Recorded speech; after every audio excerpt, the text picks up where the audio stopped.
biliyorsunuz 3 Aralık Dünya Engelliler Günü 2 gün önceydi. Kayapınar Belediye Başkanı Kaymakamı, Sayın Kaymakamımız uzun bir süredir bir Kayapınar ilçesinde ikamet eden engelli bireylerimize akülü ve tekerlekli sandalye verecekti. Sayın Kaymakamımızın belirttiği gibi finali bugün yaptı ve 100 adet akülü tekerlekli sandalye, bunun maliyeti 300.000 Türk lirasına yakındır. Darısı diğer ilçe belediye başkanlarımız ve kaymakamlarımızın başına, onlar da yapıyorlar. Onun için Sayın Kaymakamıma gerçekten engelli dostlarım adına yürekten teşekkürlerimi sunuyorum. Allah devletimize zeval vermesin. Allah böyle idarecileri de sürekli ülkemize ve devletimize nasip etsin. Teşekkür ederim. Saygılar sunuyorum Sayın Kaymakamım. Engelli vatandaşlarımıza, dostlarımıza, kardeşlerimize, ağabeylerimize, büyüklerimize Kayapınar Belediyesi, Kayapınar Kaymakamlığı olarak, kamu olarak birçok hizmeti yerine getirmenin gayreti içerisindeyiz. Malumunuz birkaç tane engelli yaşam merkezimiz var. Bunların sayılarını artırmaya çalışıyoruz. Bir otizm destek merkezimiz var.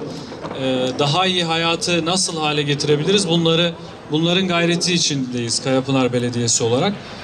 Bugün de daha öncesinden duyuruya çıktığımız, işte belli bir raporu olan ve bir takım eksikliklerini karşılayamayan engelli vatandaşlarımız için bir akülü araç temin ettik.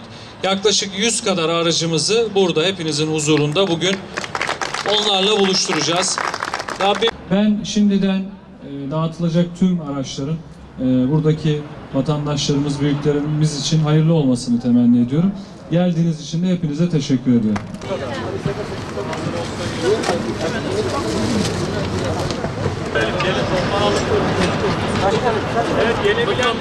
Sizden ricamız buyurun.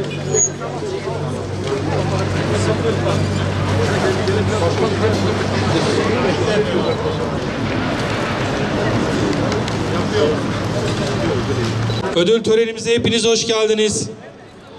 Ödül törenimize gelen misafirlerimize tek tek teslim edildikten sonra evlerine birebir bırakılacaktır. Bilginiz olsun.